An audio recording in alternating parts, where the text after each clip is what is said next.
Hello and welcome. This is Carolyn Woods from InEight. Today's discussion, highly provocative. Isn't it time cost estimators and schedulers start singing from the same songbook? We have Dr. Dan Patterson with us today. He is the Chief Design Officer from InEight. He founded Basis, a company that was acquired by InEight in 2018, and he is focused entirely on bringing to market the next generation of planning and scheduling software solutions. Dan has many years of experience in this area. He is not only the brains behind Basis, but also behind PertMaster and Acumen. Been a software entrepreneur for a long time. Not only that, he is a certified project management professional, PMP, so has all of the credentials you'd expect, including a bachelor's degree in civil engineering and a PhD in construction management. So Dan, I am going to turn it over to you for this topic of cost estimators and schedulers. Well, Carolyn, thank you very much, and good morning or good afternoon or even good evening, everybody, depending on where you're dialing in from. So as you alluded, Carolyn, the focus of the discussion for the next 30 minutes or so is really discussing what I believe is a fundamental flaw in the approach to how today projects go about doing their forecasting, whether it's cost forecasting or schedule forecasting. And I think one of the fundamental shortcomings is the fact that while cost and schedule are probably or arguably the two most important attributes that we track from project inception all the way through to project closeout, the origins of the information that builds up those schedule forecasts and those cost forecasts are very, very different. So what I'd like to do is actually introduce what we believe is an improved and enhanced approach to converging the science of schedule forecasting and cost forecasting. And again, Carolyn, I'm not going to bore you with lots and lots of metrics with regards to, the arguably terrible success rate that CapEx projects have. But again, I think it's important to note that, I think a lot of the root cause of these terrible statistics, things like average capital project overrun, plus 20 months from forecast, 80% over budget. And I think a lot of the driving reasons behind that failure is largely because of things like ineffective communication. That communication is attributed to poor stakeholder collaboration, miscommunication, poor data. And again, I think it's because we're really dealing with two sources of truth. We've got one on the schedule side and one on the cost side. So I think from the get-go, our approach is wrong. What we need to do is start with a single source of truth and follow that through the entire project lifecycle. So many of you will be inherently familiar with what is known as the triple constraint. The triple constraint really defines the boundaries within which a project is executed. And those boundaries are defined as time, so how long is the project going to take? Cost, how much will it cost us to execute that CapEx project? And the scope is defining exactly what it is and to what quality are we building. And those three attributes, they're all inherently intertwined. So time can drive cost, cost can drive time, time drives scope, so on and so forth. But yet how we model those today, again, is very much siloed. Those three entities that we track are essentially divorced from each other with regards to modeling. And again, I believe that's fundamentally wrong. So let's take a different approach. Let's start even before the project has become a project. And let's take a very brief look at what we call capital planning or portfolio management. So capital planning is typically conducted by an organization when trying to ascertain which potential ventures become funded projects, and not only which projects, but the order in which those projects are executed. And typically that is done by prioritizing these project candidates. And that prioritization is driven by examining and weighting different requirements. So, probably the most common thing to look at is, well, how much is this potential project going to cost us in terms of CapEx? What are the resources required in order for us to execute the project? How long will the project duration be before we actually turn over that project into an operating asset? From that point then, very often we'll look at the operational revenue, not only from a monetary perspective, but from a longevity perspective as well. That leads us then into things like cash flow and internal rate of return. So based on these weighted criteria, typically an organization will then prioritize and come up with a timeline for when these projects can actually be executed. So I believe that initial timeline and budget, the cost for that proposed project, should be the seed. It should be the starting point for then going into very early planning phases within the project. So that leads us into, well, how do we then model our cost and our schedule forecasts? And again, to date, there are really two primary vehicles or frameworks for modeling schedule and cost. On the schedule side, we've typically adopted what we call a WBS, or a work breakdown structure. WBS tends to be task-oriented, so it's the grouping of activities. It's really the how, it's the work that is required to deliver the asset or the scope. Now, a cost breakdown structure, again, it's a hierarchical structure, a CBS, but it's much more resource-oriented, and the cost breakdown structure encapsulates and models how much money the project will take. And very often that breakdown is different to a work breakdown structure. So my humble suggestion in this seminar is, well, that's kind of silly. Wouldn't we be better off coming up, at least starting with a common structure? Yes, if down the road we need to slice and dice and pivot based on things like the how versus the how much, in other words, the tasks versus the cost, great. We can have a secondary set of structures for WBS and CBS, but shouldn't we start with a primary breakdown structure? And let's just call it, say, the project breakdown structure. And again, surely that project breakdown structure should be a hierarchy of deliverables. If we think of the overarching scope of the project is to perhaps deliver a building or an asset, if we then break down that building or asset into the sub-deliverables, that breakdown structure then becomes the what. What is it we're building?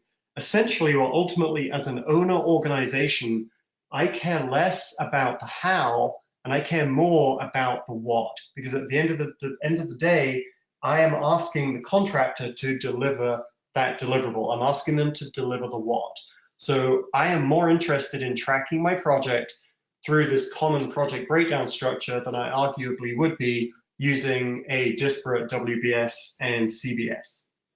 So our project breakdown structure, as you can see on the right-hand side, Carolyn, can actually be in itself broken down into different hierarchical entities. The first level is what we call planning packages, and I'll elaborate on planning packages in a couple of minutes, but think of planning packages as nothing more than just high-level timescales. It can be as simple as a sketch pertaining to the different elements within your project, the different deliverables, and which periods of time you expect them to be delivered. Now, against those deliverables, we then get into work packages and activities. So the work packages and the activities are defining the work that is required to deliver those deliverables at the planning package level, if that makes sense. They all make sense.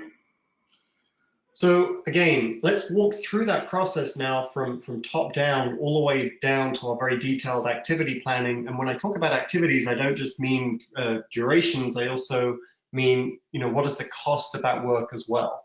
So again, historically, a WBS structure has been a hierarchy, but it hasn't typically carried the dimension of time, neither has it carried the dimension of cost. Well, I think that's a shortcoming. Think of a planning package as a multi-dimensional structure where that structure carries both time and money. So the example on the screen, Carolyn, we've got our project breakdown structure, our data center.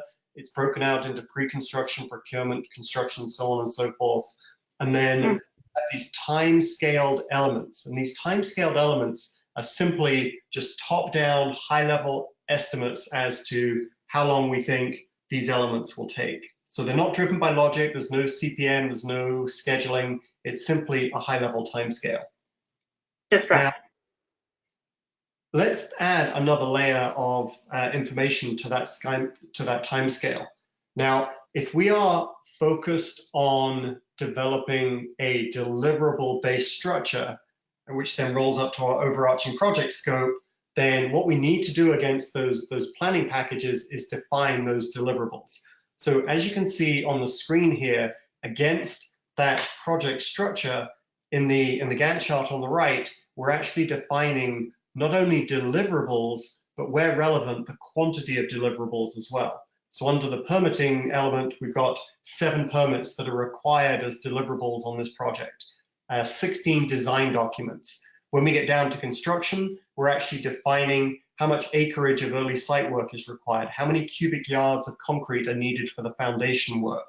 So now we're sort of turning our structure and rotating it and saying, well, actually, this now becomes more of a deliverable structure. We're looking at this in context now of what it is we're building rather than how we're building it. Now, you may be asking, okay, well, why is that important? Well, you'll see as we go through these iterative steps of detailing out the plan and the cost estimate, everything ties back to these deliverables. So we've established our high-level deliverable-based plan. We've got our high-level timescales. What we now do as a second step is add corresponding high-level top-down budget costs for those deliverables. Okay, so again, at the planning package level, we can simply define, as you can see on the screen here, under permitting, based on the fact that we require 7 permits, we're estimating this is $140,000 budget cost for permitting. We do the same thing for all of those other planning packages. In turn, then, the grouping of those planning packages all the way up to construction, procurement, pre-construction, all the way up to the overarching project, those higher level parents can then grab those lower level planning package cost elements to give us an all-encompassing total project estimate or budget. Okay, so at this point, even without using traditional CPM scheduling and estimating techniques, we've established our top-down timeline, our top-down estimate, and now from here we're going to start breaking it out into more detail, taking advantage of things like CPM scheduling and more detailed estimating. So again, I touched on this concept of decorating the structure with deliverables. I think what's really key here is the fact that if we can define quantities of those deliverables, then we can link both the costs and the durations back to the quantities and the unit rates of those quantities. So an example, Carolyn, on the right-hand side, we've got, we already defined that we required 7 permits as part of the permitting scope. Well, at $20,000 a permit, that gives us a total estimate of $140,000. This is a much more defendable way of building a budget estimate than just arbitrarily saying, well, I think it may cost around 140 grand based on previous experience. It's actually a defendable, quantity-driven derived estimate. And again, the same thing can absolutely apply to both the budget or the cost as well as the schedule as well. So why wouldn't everyone plan this way? So I think it's because historically we haven't started with taking the overarching scope of the project and going back to that capital planning and saying, okay, what was our expected timeline? What was our allocated cost for this project? We haven't used that as a seed point and then broken it out into detail. Yeah. So once we've established our both time-phased and cost-loaded planning packages, then we can link that back to our more traditional approach for detailing out a schedule. So as all of you know, the primary go-to tool for detailing out a time-based schedule is known as a CPM schedule or a CPM tool. So this is where we define activities and logic. So instead of looking at deliverables now, Carolyn, we're looking at the work needed to deliver those deliverables. So, excuse me, so in our example, In order to deliver those 7 permits, we have to walk through those 5 activities that are logically sequenced. So again, historically, this has been somewhat of a kind of blank sheet of paper approach, where the planner or scheduler is expected to memorize or based on history, define those durations, define the sequence. And as we've shared in previous webinars, we've evolved quite a lot in the last 18 months, where now the scheduling tool can actually make guided suggestions. It understands context. It can make suggestions as to what those activities are. So where this becomes, I think, really interesting is if you run a CPM analysis, the computer's going to come back and reverse calculate that summary permitting duration. Okay, now what we can then do, and I'll show you this in a couple of minutes, is we had our top-down estimate for permitting. It was just a high-level timeline. We've then gone and detailed out that permitting scope with activities and logic and calendars, so on and so forth. From that, the computer will calculate the true time needed to complete that permitting scope. And then we can do a comparison between our top-down timeline estimate and our bottom-up timeline estimate and see whether there is alignment or not. If there's not alignment, then even before we start execution, we can be pretty certain that our expectations that were set during that very, very early concept phase of planning are probably going to be breached due to the fact that the work cannot sustain that forecasted estimate. And that's where you can start making adjustments. Exactly correct, because then you can make informed decisions as to, okay, do we need to apply more resources to the work to satisfy our expectation, or conversely, is our expectation so aggressive or out of alignment with reality that we need to go back and rebaseline that initial top-down forecast. Now, exactly the same approach pertains to cost. So again, an example here where we're working within the pre-construction scope, looking at design activities, and rather than just arbitrarily defining costs against those 4 design activities, we can actually rely on those deliverables and the quantities. So, Carolyn, you mentioned, okay, well, going back and doing a comparison, that's what we call benchmarking. So what we're doing here is we're really challenging, okay, was our initial top-down forecast, in this case, firstly looking at schedule, was our initial top-down forecast actually achievable? Achievable relative to the work that we've defined that needs to be done to deliver those 7 permits. Now, in terms of achievability, there's really a couple of primary drivers in a CPM schedule. First of all, are the durations reasonable? Now, we could have a situation where the durations are absolutely reasonable, but because of the sequence or logic between the activities, the overall timeline is wrong.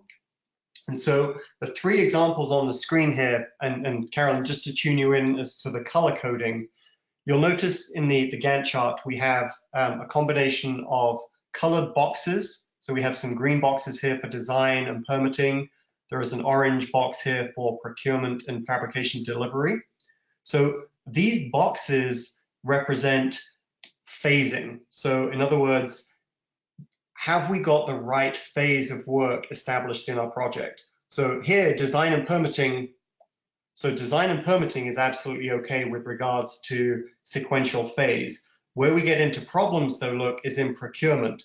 Our procurement phasing is happening too late in the project relative to what it should be. And the relative to what it should be is looking back over historical projects. Now, what that's then having an issue or a knock-on effect on is fabrication and delivery all the way through to construction. So what we're saying is procurement and fabrication in our project here are happening too late in order to sustain the start of construction that's shown at the bottom of the screen. Now, the phasing is different to, do we have the durations correct or not? Because as you can see, for our pre-construction scope, you'll see the little orange marker at the end of the bar there. Yeah. We already said that the phasing is good for pre-construction. We're doing pre-construction in the right phase of the project, but the orange marker is an indicator here that our duration is out of whack. And in fact, what it's saying is our duration here is actually in the first instance there is longer than it typically would take. Conversely, when we get down to procurement, we can see that the phase is fine, but again, we're breaching what is normal with regards to duration. So benchmarking, I think, it's a really interesting science. It's much more than just, hey, does our schedule fall within a certain percentage of a historical benchmark?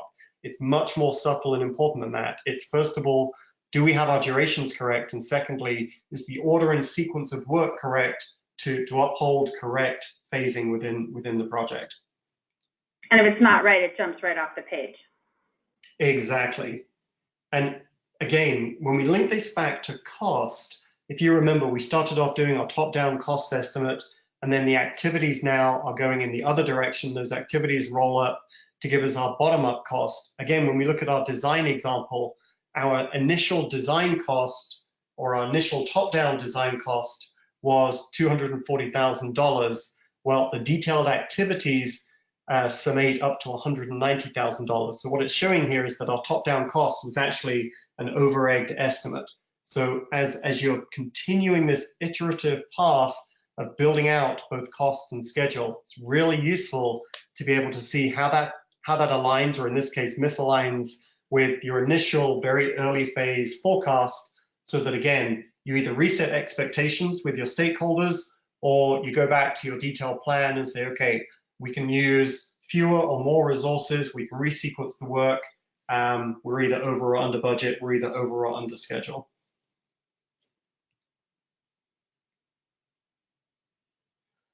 So taking this concept of building more defensible schedule and cost estimate forecasts, the path that we're very excited about at the moment is that around what's called historical parametric estimating. So when you think about it, Karen, at the end of the day, our CPM schedule and our cost estimate, what we're ultimately trying to do is mimic what we're about to do in terms of execution. We're trying to model the future.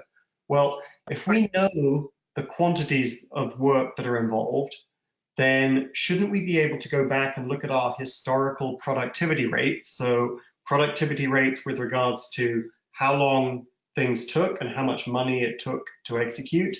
If we then combine those historical productivity rates with the quantities that we're being faced with in terms of executing in our new project, we should then be able to derive much more accurate, again, durations and costs. And this is, I believe, a very important step forward. Today, scheduling tools and many estimating tools, they allow you to freeform just type in a duration and a cost. Well, where's the defense in that? What's the basis of estimate you're using to build up those values? Conversely, our parametric approach, again, the answer is being derived from how much quantity is involved in the work. If we understand the rate, then fantastic, we can calculate it. So again, going back to our data center example, within our design scope, let's take a look now at proposal submissions. Our proposal submission estimate when we did our top down was 20 days and we estimated $80,000. Well, if we can then leverage and call upon historical productivity rates, as you can see in the little pop-up window here, then what happens is that calculates back to 32 days at $96,000.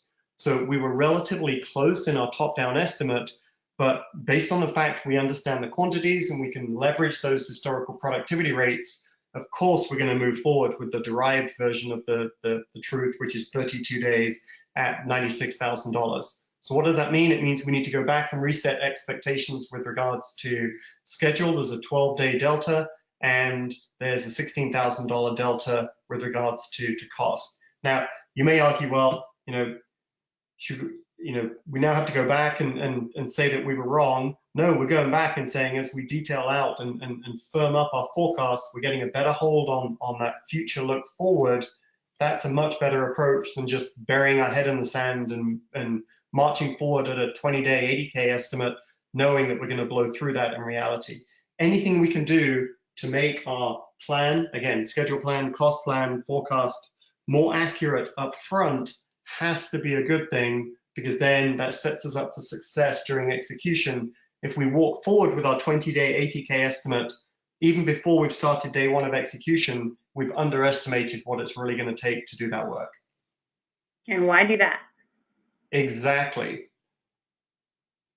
So talking of improving forecasting, I think in the last 10 to 12 years, we've made reasonable incremental steps with regards to taking into account what is commonly known as risk and uncertainty and embedding that risk and uncertainty into our deterministic forecasts. And it's funny, when I think about a CPM schedule, I believe a CPM schedule isn't remotely close to the most likely scenario. It's fundamentally the best case scenario. It's the best case scenario because it doesn't take into account the fact there may be uncertainty with regards to those deliverables and quantities or the scope of work. It also doesn't have any concept whatsoever of potential external discrete risk events that may impact our ability to execute the work as planned. And so historically, we've used either a simulation approach in the form of what's known as a Monte Carlo simulation or an algorithmic approach. There's methods such as program evaluation review technique, which is a sort of a glorified weighted average type approach. In both cases, though, Carolyn, what we're trying to model is the impact of uncertainty and risk events. So to give you a very simple example on the right-hand side here on the screen, if we take a traditional CPM view of a project, and we've got a very, very simple 3-task schedule here, task A and B in sequence, 6 days, 4 days respectively. Because they're in sequence, that gives us a net of 10 days. Task C, the third task in parallel with a duration of 8 days, would then result in 2 days of float. Float is essentially wiggle on that task C. So that task C can actually be, it can afford to be up to 2 days late in terms of starting before it actually impacts the critical path. That's the premise of CPM scheduling. Now, it isn't the true picture of the project though, because if we take into account the fact that task A may have some uncertainty around it, perhaps the scope isn't fully defined, perhaps the quantities aren't 100% certain, that 6-day task A may increase by, let's say, 2 days to give us an 8-day net duration on task A. Likewise, task B may be a very well-defined activity. Yes, the scope's defined, but it may be prone to a potential 5-day delay due to a risk event. So the 4 days would actually increase to 9 days. So the 9 days plus the 8 will get us to the 17 days net. Okay, so that means, we initially thought task A and B would take 10 days. The reality is, no, it's actually going to take 17 days. It gets even more interesting then when we look at task C, which we said was an 8-day duration. Task C may actually be prone to both uncertainty and a risk event. So in the case where we have 6 days uncertainty and 6 days risk, that's an additional 12 days on the 8-day task, netting as 20 days. Not only does task C take considerably longer than we thought, task C now becomes the critical path, with A and B now having a wiggle of 3 days. So the fact that task A and B carried some uncertainty and risk, it's actually okay because our bigger concern, our bigger worry now is task C. So this concept of revealing hidden critical paths and hidden buckets of cost contingency is so important in establishing a more realistic cost and schedule forecast. So, again, we've made, I think, as an industry, reasonably solid strides towards starting to think now in terms of risk-adjusted schedules and risk-adjusted cost estimates, rather than this best case scenario, which, again, it's fundamentally wrong. We shouldn't be marching to a best case scenario. We're going to fail. Yeah. You see that in every aspect of life when we try and plan ahead. If everybody did what they were supposed to do in 3 days, we'd be done. We do. So without getting too deep, we should probably keep it. We should probably keep this webinar to cost and schedule. But one of the challenges that we have found in this clever modeling and using the likes of Monte Carlo simulation isn't the mathematics. Mathematics is relatively straightforward, and computers are good at mathematics. What's difficult is capturing the inputs from the stakeholders, the collaborators, the team members, the discipline leads, the people that actually understand how long and how much money it's going to take to execute. So rather than trying to model these very complicated distributions, we've come up with a much more effective approach in the form of a questionnaire. So the way the questionnaire works, Carolyn, and again, an example on the right-hand side, as the planner, I get the opportunity to canvas, again, those contributors, and I simply ask them, do you believe that the durations and costs that I forecasted, are they achievable? Are they achievable? In which case, yes, you're okay with the forecast. If they're not achievable, then I need you to tell me whether you think they need more time, more money, or less time and less money, or some combination of the two. Based then on the fact that those contributors giving me back that feedback are probably going to give me differing expert opinions. Those differing opinions themselves form those uncertainty distributions. Again, a simple example in the bottom left, I, the planner, forecast a 10-day duration. The foreman on the project says, actually, Dan, I only think we need 8 days. The design lead conversely says significantly more, another 4 days at 14 days. Well, those three expert opinions can then form that uncertainty range, which can drop into my model. Now, the second ingredient in our, I guess, baking a risk cake, as it were, is, as I mentioned, looking at discrete risk events. So again, historically, it's been quite a challenge for team members to quantify a risk event and not get mixed up between the, things like the cause and the impact or the effect of a risk. Quantifying and separating probability versus the impact. Okay, yes, I've got a very low chance of this risk happening, but if indeed it does occur, there's a very high impact. Understanding those two dimensions is quite an onerous task. So again, what we've done is we've turned it on its head and said, well, okay, if historically we've captured prior project risks and we've been able to understand, their impact again on cost and schedule, surely now with the advent of things like artificial intelligence and guided plan development, surely the computer should be able to make suggestions as to what those risks and what those corresponding probabilities and impacts are. So if we can do that, then we can start to incorporate those quantified risks back into our model. And what I think is so exciting about where we're at with regards to sort of next generation, not just scheduling, but estimating and this concept of next gen risk adjusted look at the world, is we can then incorporate and embed both those uncertainty ranges, as you can see in the top right corner, Carolyn, and then the risk events in the bottom right. We can incorporate them into the schedule, and in real time, we can see the impact of that uncertainty and those risk events. Okay, so what does that mean? Well, what it means is, as we're building our plan and our cost estimate now, we're truly establishing a risk-adjusted version of the truth, okay? And that gives us then a much more proactive means of saying, okay, for example, on our design, create, early stage construction, see the 143-day impact of risk and uncertainty. Okay, actually it's worse than that, because if I look at the compounding knock-on effect, it's significantly more, because we've got preceding risk and uncertainty pushing that create early design stage activity out. It gives us an early warning indicator as to, okay, this is a risk hotspot in our cost forecast and our schedule. This is where we either need to mitigate and reduce, or we need to cover ourselves by allocating contingency. Yeah. So I think another benefit of marching more towards this concept of building risk-adjusted models is the fact that the risks and the uncertainties, in this case the risk events, can actually then be captured and stored in organizational or enterprise project registers.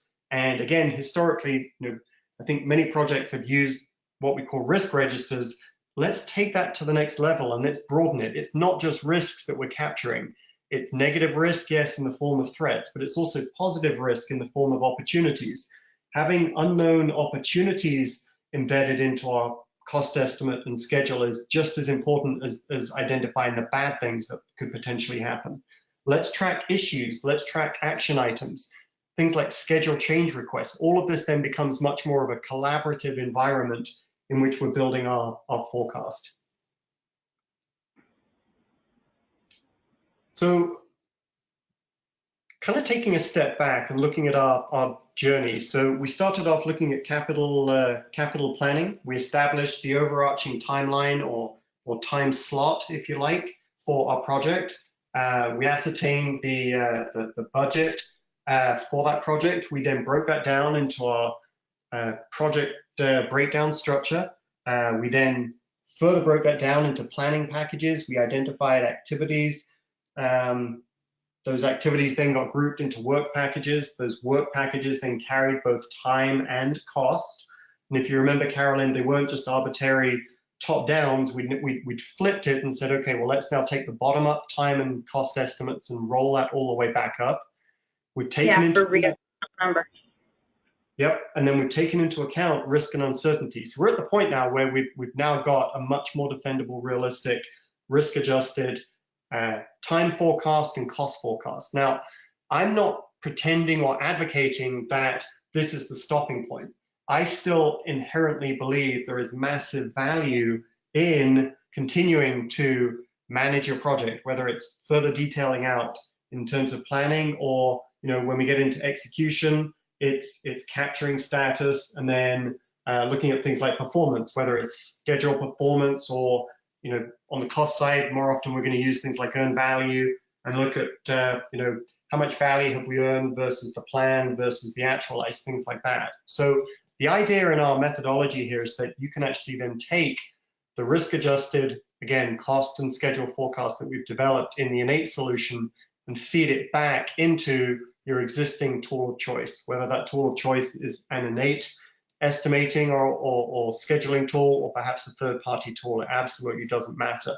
I think what's more important is the fact that from the get-go, we're starting with as I said earlier, a seed point of truth. It's a common source, and we're breaking out that common source of truth into more and more detail, but we're then handing that over from the capital planning to the conceptual phase, to the early planning, to the detailed design, to the execution, all the way through to closeout, even beyond into operations. It's this continuation of information that I think it's a better and it's an approach that historically has been very, very siloed. We've started with a high-level estimate, and then we've gone and created a detailed estimate, but we haven't typically gone back and done this sort of cascading effect of reusing that information throughout the project lifecycle. Mm-hmm. So I think that's really a good kind of lead-in into some closing comments. Again, this concept of full project lifecycle continuity, I think, is key. The days of single point solutions, honestly, I think are gone. I think as an industry, as we move forward, we're now embracing this continuous flow of information, and in order to support that, the tool sets need to be this full life cycle approach to project management and project controls.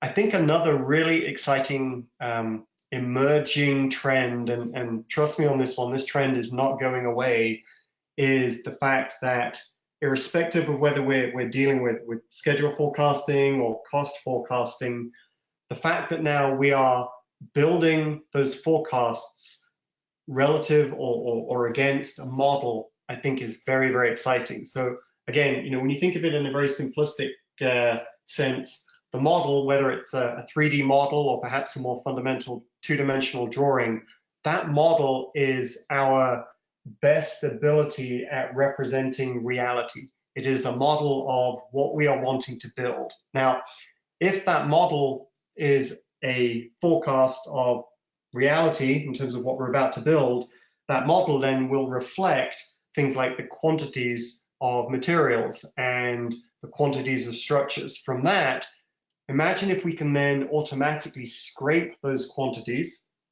and feed those quantities again into that seed point for building our cost estimate and our schedule, then the whole thing ties together.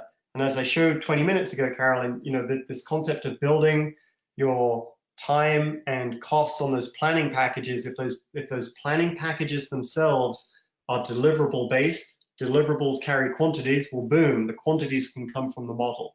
It is that continuous flow of information that is helping build more accurate forecasts. And I think, that in itself is being enhanced with, we call it augmented intelligence. I think a common terminology is AI or artificial intelligence. We describe our approach as augmented because we don't believe that the computer should take over the role of the planner, scheduler, or cost estimator, but instead should assist.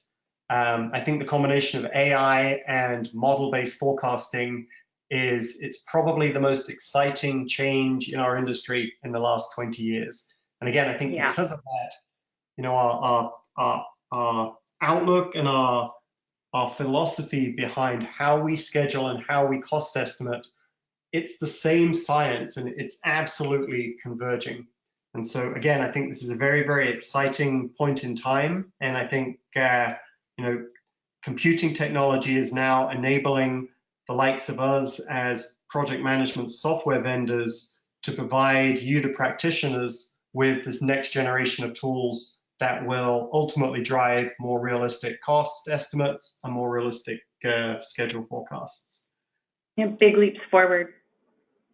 Absolutely, absolutely enormous. So, so with that, I would like to thank you all for your time today, and I hope what I showed was both compelling and intriguing. So, Carolyn, over to you. Yeah, it's always interesting to hear you get into the head of a planner and talking about, I learn something every time, talking about what we can do to improve our current processes. So we have you again next month, Dan, you and your crystal ball, apparently. So you'll be talking next month on June 30th about a better crystal ball for planners and schedulers. So it sounds like that whole subject is going to be around predicting risk proactively. It is. And again, I think we're at a really interesting crossroads after, again, as I mentioned, 10, 15 years of using legacy and certainly well tried and trusted approaches such as Monte Carlo simulation. We're at a very exciting crossroads with regards to how we take that to the next level and introduce the next generation of risk prediction tools. Well, good. So I'll get out my tarot cards while you get out your crystal ball, and I'll meet you back here on June 20th. Dr. Dan, I'd like to thank you very much for your time, and for the rest of you, enjoy your day. Bye-bye. Thank you all.